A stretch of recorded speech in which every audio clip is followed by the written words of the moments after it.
কথায় কথায় বলেন রিজিকের মালিক রাজ্জাক, বাস্তবে কিন্তু তা মানেন না। হ্যাঁ, যদি মানেন তাহলে আপনি রিজিক নিয়ে চিন্তা কেন করেন? রিজিক নিয়ে টেনশন কেন করেন?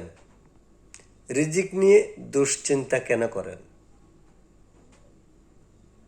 এই যে আপনি বলেছেন রিজিকের মালিক রাজ্জাক, রিজিকের মালিক মহান আল্লাহ, যদি সত্যি সত্যি এটি মেনে থাকেন তাহলে কি করবেন? আপনি সম্পূর্ণ আল্লাহর উপর ভরসা করে আপনি কাজ চালিয়ে যান।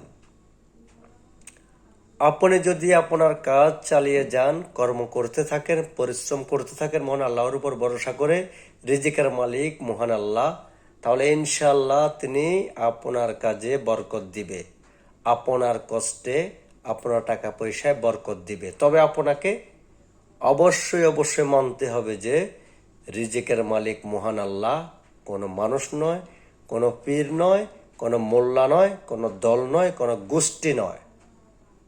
আল্লাহ হাফেজ।